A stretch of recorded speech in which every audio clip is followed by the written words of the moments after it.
And we came across this when we were feeding cattle.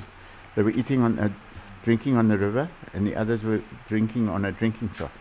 And we found that there was, I can't remember exactly, 20 kilograms difference, and they had exactly the same ration 3 months, for those drinking on the river water. Now, in the river, there's oxygenation taking place, so the water swirls constantly, so the water is live. Whereas in the drinking trough, the water is static, it's dead. And then what we did is I built a system where we tried to replicate this vortex using air. And it's a tank, and I'll be building one shortly, and I'll let you know about it again. It's a tank, and where we bubble water through, and that creates a vortex. So you get the spiral formation inside the tank, which has got an angled base. And what that does, it increases the dissolved oxygen levels by a factor of 3, and also increases the magnetic field of the water. So you enhance the ability of water to carry nutrients more efficiently.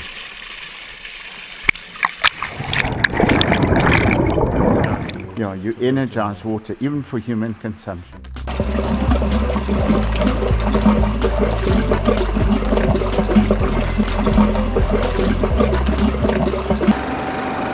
Sections are blocked. No, the section's fine. It's a pump's delivery. There's not enough pressure. There should be 1 bar pressure. These are the big noses. So let's see how it works. I don't know whether it's giving it 12 hours. This current's not blocked.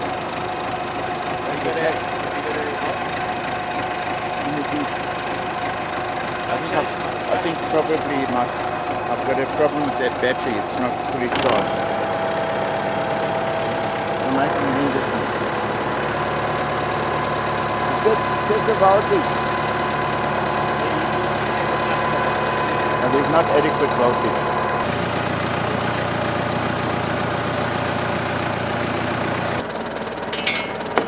Now we'll mount this on the nose of the tractor, and we put the conventional sprayer on the back end. So we can do simultaneous applications of compost tea and our nutrients, kelp, and all the necessary nutrients. We'll give you the details in a second.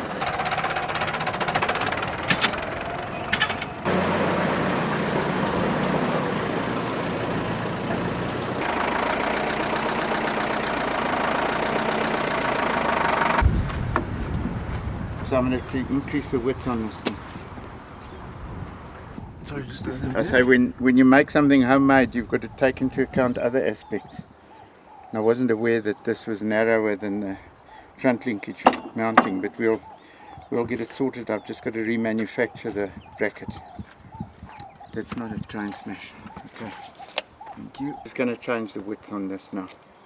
Okay, and then I just wanted to know the process of the idea of putting 2 sprays at the same time. What is the reasoning for that? Well, it saves time and cost, and you can't mix compost tea, which is live, with a chemical that could damage the fungi and the bacteria. So we're putting the one down separately. It'll also be on the leaf, which obviously will be right there, they'll counteract, but it's unlikely that the one is going to affect the other one. So it's important that we put them down separately. It's 3 generations of accumulation. Ja, dat is beter. Ons kan hom net las, ja. Okay, 3 generations of accumulation, yeah.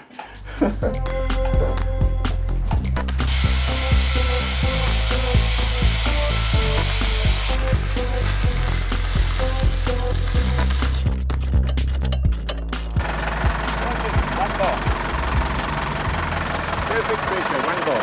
It's working. Absolutely. Perfect. You can see the difference. Exactly what we were wanting.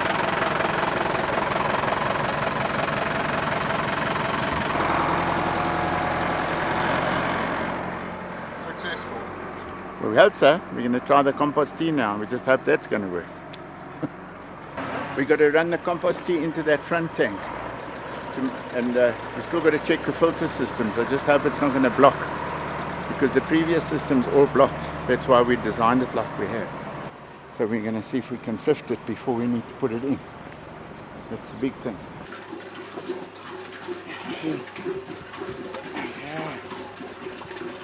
This is the compost, it's had all the nutrients taken out. There's worm compost here as well. If you look in the bag, there's worm compost and there's conventional compost. And this sieve should take out all the particles. So all the bacteria and the fungi have been washed off this in the process of the brewing process. We'll sieve the new compost tea through this bag into that feeder there. Hopefully that's going to get rid of most of the harder part. This is all a question of trial and error. We hope we got more luck on this lot.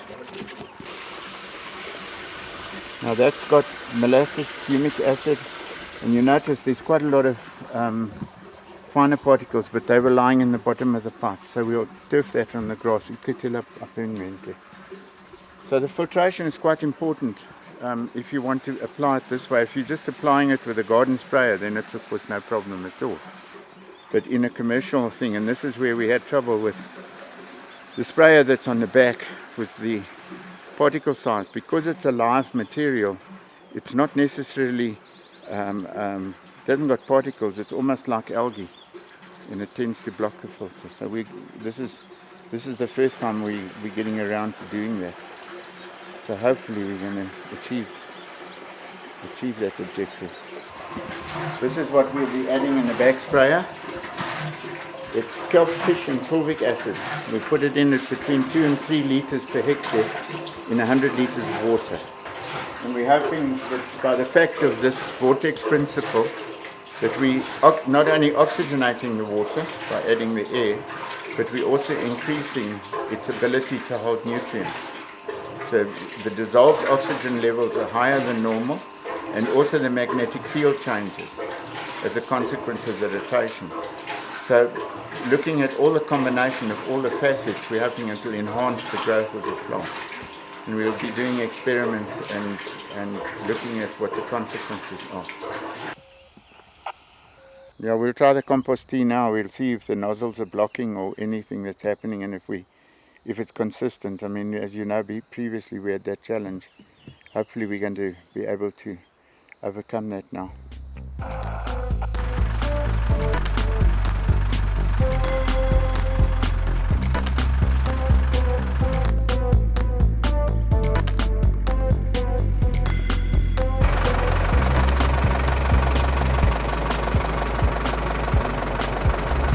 No, I don't think it's blocked. It's just interesting that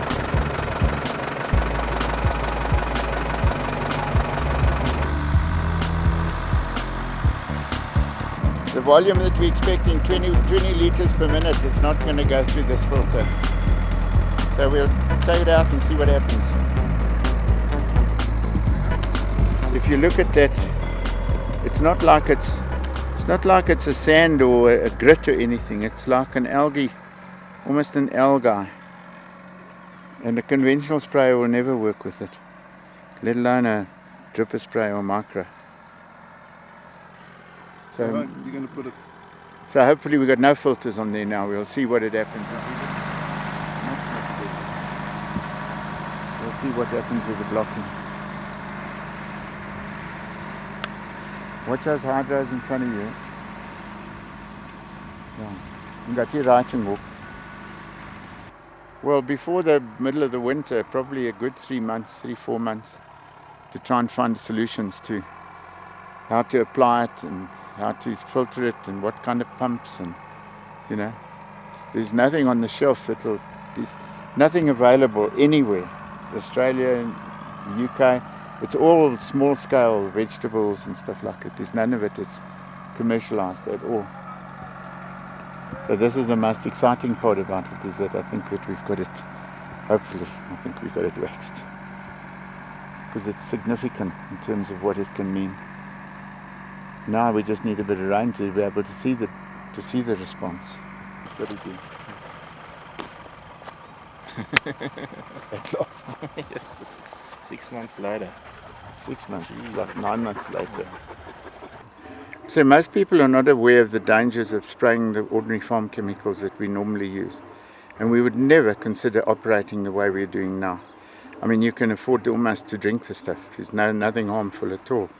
Whereas before, when we were spraying the farm chemicals, 2,4-D, Roundup, caramba and all those other chemicals. They were all extremely toxic, and you had to have an air-conditioned cab, and you had to be very careful of inhaling or ingesting any of the chemicals. And your biggest problem, of course, is what do you do with what's left over?